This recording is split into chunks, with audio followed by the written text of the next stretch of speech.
Assalamualaikum warahmatullahi wabarakatuh. Saudara-saudara mahasiswa Umsida yang saya banggakan, semoga Anda dalam keadaan sehat selalu dan tentunya terus bersemangat untuk mengikuti pembelajaran secara daring. Alhamdulillah pada kali ini kita bisa berjumpa kembali dalam materi pendidikan Pancasila.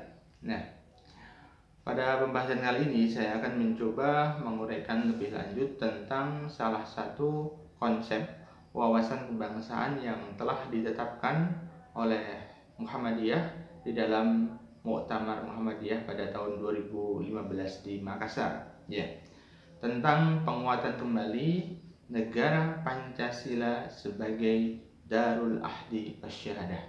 Nah, pembahasan tentang negara Pancasila sebagai Darul Ahdi Wasyahadah mungkin kalian sudah mengetahuinya atau di antara kalian masih belum mengetahui sama sekali. Nah, untuk menguraikan lebih lanjut tentang apa itu negara Pancasila sebagai Darul Ahdi Wasyahadah, maka kita perlu mempelajari terlebih dahulu apa yang melatar belakangi Muhammadiyah mengusung kembali penguatan Pancasila, ya. Kemudian yang kedua, apa itu Darul Ahdi Wasyahadah? Kemudian seperti apa internalisasi nilai-nilai Islam di dalam membangun wawasan kebangsaan, serta tujuan berdirinya negara kalau kita kaitkan dengan salah satu model, yaitu tentang profetik, ya, Islam profetik di dalam agama. Oke. Nah, itu hal-hal yang akan saya bicarakan lebih lanjut. Kita mulai dari pembahasan pertama tentang latar belakang konsepsi negara Pancasila sebagai Darul Ahdi Wasyahadah. Nah, Pancasila sebagai Darul Ahdi itu artinya adalah sebuah rumah perjanjian, ya, rumah perjanjian, ngahdun. Kemudian wasyahadah, syahadah itu berarti bersaksi. Nah, kalau kita tarik secara terminologis, secara istilah umum, Pancasila itu merupakan sebuah kesepakatan bersama, ngahdun, janji bersama yang sudah disepakati oleh para tokoh-tokoh bangsa ini. Nah, kenapa dikatakan sebagai janji bersama? Karena ketika dirumuskan Pancasila, semua lapisan sosial, semua founding father terlibat di sana. Tidak hanya dari kalangan Islam saja, tapi juga dari kalangan-kalangan yang lain. Meskipun yang mendominasi adalah dari kalangan umat Islam, tokoh-tokoh Islam. Nah, sebagai Darul Ahdi, intinya Pancasila sudah menjadi kesepakatan bersama. Nah, Kul ta'alau ila kalimatin sawain bainana wa bainakum. Katakanlah, mari kita semua mengajak, ta'alau, mengajak semua kelompok, bukan hanya satu dua kelompok saja, tapi semua elemen bangsa ketika itu dihadirkan ila kalimatin sawa, kepada satu kalimat, satu kesepakatan yang sama, bainana wa bainakum, di antara kami dan di antara kalian. Dengan demikian apa? Kontroversi tentang penerimaan Pancasila sebagai dasar negara itu sudah selesai. Jadi kalau kita bicara tentang penerimaan Pancasila sebagai dasar negara, tidak ada lagi perdebatan di sana. Karena apa? Karena Pancasila merupakan ngahdun, kesepakatan bersama. Nah, kemudian yang kedua, wasyahadah. Apa arti syahadah? Syahadah itu artinya bersaksi. Nah, bersaksi di sini berarti tidak hanya kita sebagai warga negara, bukan hanya menyepakati Pancasila sebagai perjanjian semata. Lebih daripada itu adalah bagaimana kemudian kita sebagai warga negara mengisi kemerdekaan ini, mengisi kehidupan bangsa dan bernegara ini dengan sesuatu yang produktif. Nah, lebih lanjut, syahadah ini merupakan bagian dari Pancasila sebagai sistem etika, Pancasila sebagai sistem nilai, Pancasila sebagai bentuk implementasi yang harus diterapkan di dalam kehidupan berbangsa dan bernegara. Jadi ketika kita menyepakati yang pertama Pancasila sebagai kesepakatan, maka tidak hanya cukup kesepakatan saja kita sudah menerima. Lebih daripada itu adalah wasyahadah, mengisi bangsa ini dengan mengimplementasikan nilai-nilai yang ada di dalam Pancasila. Nah, itu definisi secara bahasa ya tentang Darul Ahdi Wasyahadah. Nah, sekarang bagaimana kemudian pandangan Muhammadiyah sebagai sebuah organisasi Islam tentang Pancasila. Nah, konsepsi wawasan kebangsaan Muhammadiyah tentang Pancasila itu tadi sudah dikonsepsikan melalui konsep negara Pancasila sebagai Darul Ahdi Wasyahadah.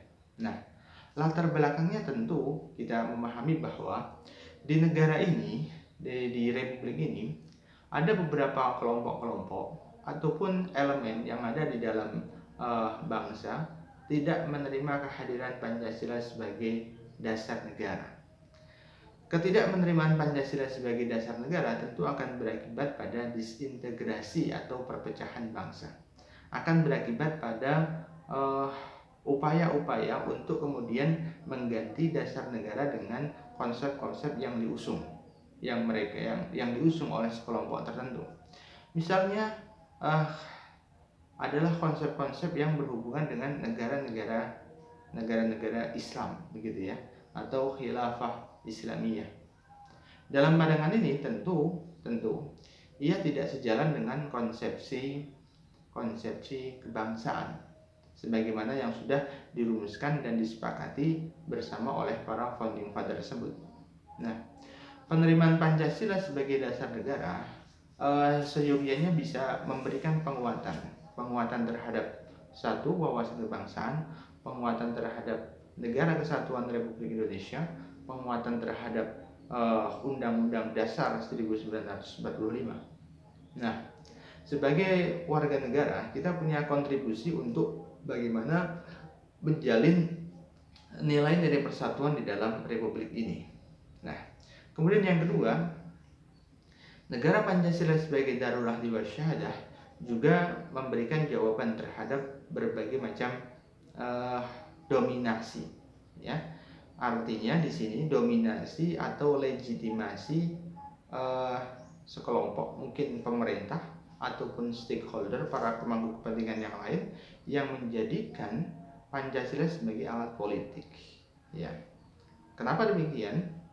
Pancasila bisa ditafsirkan oleh berbagai macam elemen. Dengan demikian, tidak ada monoideologisasi. Tidak ada kemudian yang bisa menjadikan Pancasila sebagai tafsir tunggal atau tafsir yang dilakukan oleh sekelompok tertentu. Padahal sejatinya ia malah jauh dari Pancasila. Misalkan mengatakan saya Indonesia, saya Pancasila, akan tetapi kata-kata itu hanya semacam jargon semata. Dalam konsepsi Muhammadiyah melihat bahwa Pancasila harus lahir melalui sebuah gerakan-gerakan yang nyata. Nah, kita mengetahui bahwa Muhammadiyah sudah melahirkan berbagai macam bidang sosial, bidang keagamaan, bidang pendidikan, ya, bidang kesehatan, yang di situ telah memberikan kontribusi nyata terhadap republik ini. Demikian juga dengan organisasi-organisasi yang lainnya. Artinya apa? Kalau kita bicara tentang implementasi Pancasila, itu juga bagian dari tanggung jawab warga negara untuk membuktikan sejauh mana penguatan nasionalisme, penguatan kebangsaan itu dipraktekkan dalam kehidupan sehari-hari. Nah, kemudian berikutnya tentang seperti apa ya internalisasi nilai-nilai Islam di dalam membangun wawasan kebangsaan.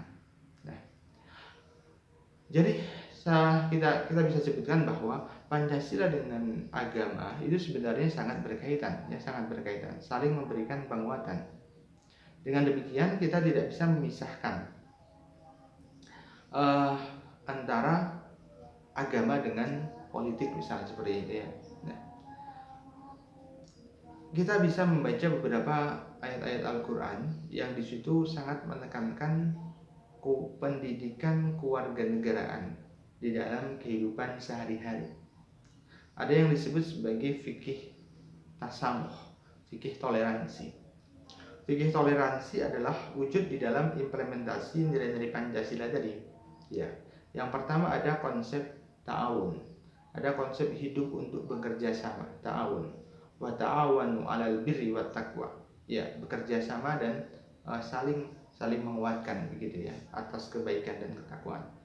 Kemudian yang kedua ada konsep tentang al-ukhuwah atau solidaritas atau persatuan dan kesatuan.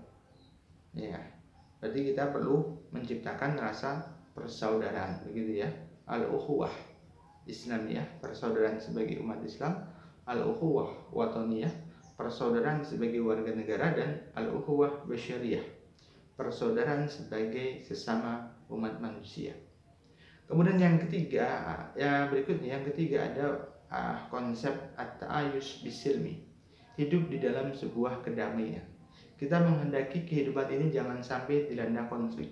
Kita menghendaki hubungan antara kelompok warga negara itu hidup di dalam kedamaian, at-ta'ayush bisilmi.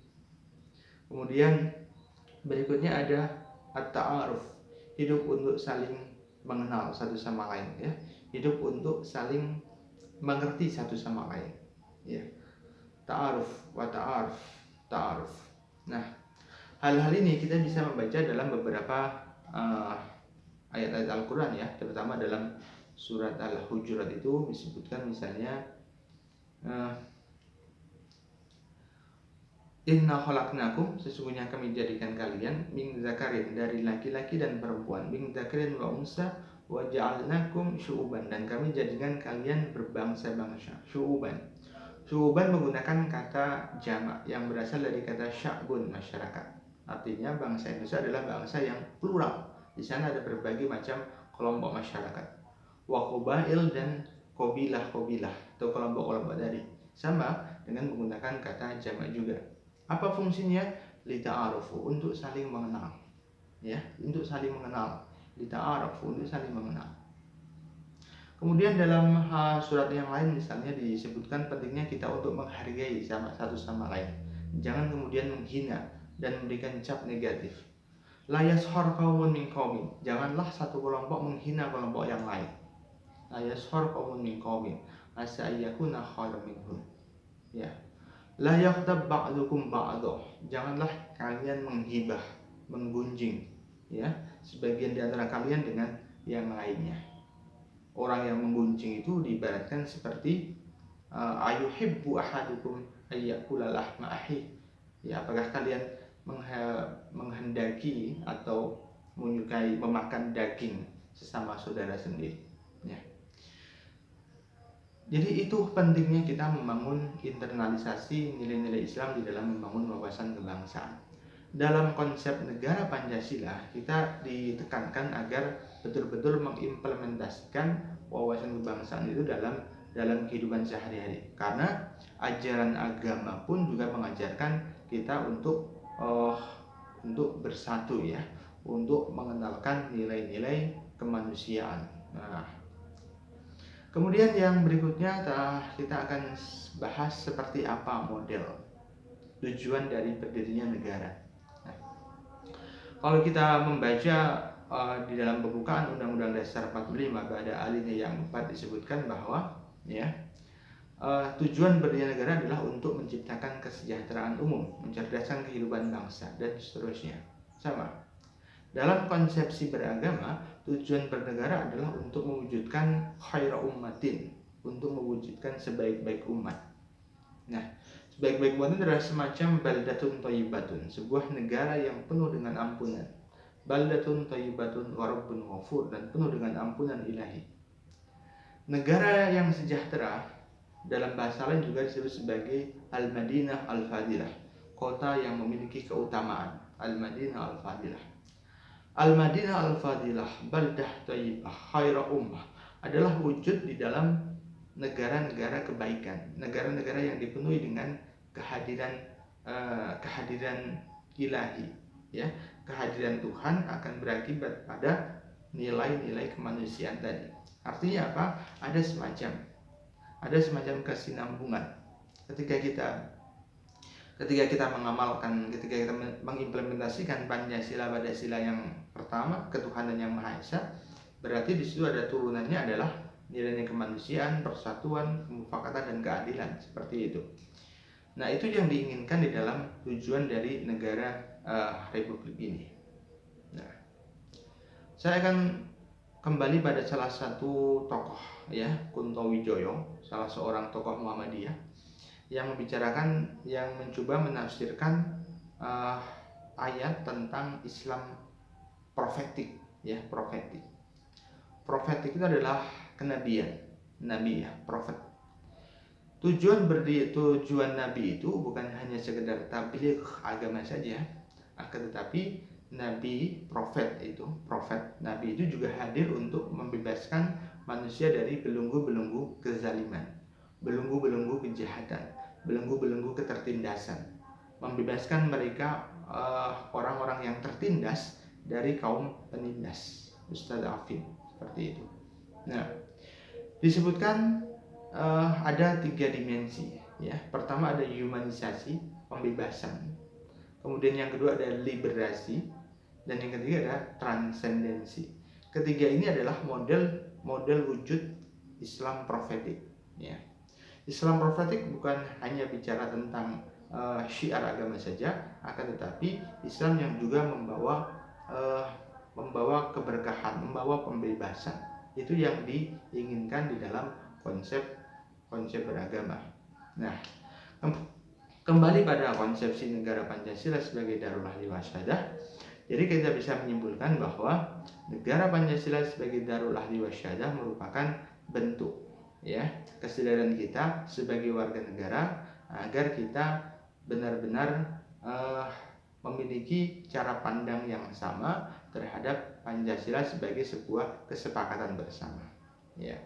Kemudian yang kedua, tidak hanya cukup kesepakatan bersama terhadap Pancasila, lebih daripada itu adalah mengimplementasikan nilai-nilai Pancasila dalam kehidupan sehari-hari. Itulah yang disebut dengan syahadah, bersaksi untuk mengisi republik ini dengan hal-hal yang baik. Oke. Demikian materi saya tentang negara Pancasila sebagai Darul Ahli Wasyadah. Kita ketemu pada sesi berikutnya. Jangan lupa subscribe channel, ya. Wassalamualaikum warahmatullahi wabarakatuh. Semoga Anda dalam keadaan sehat selalu dan tentunya terus bersemangat untuk belajar. Bangga Umsida.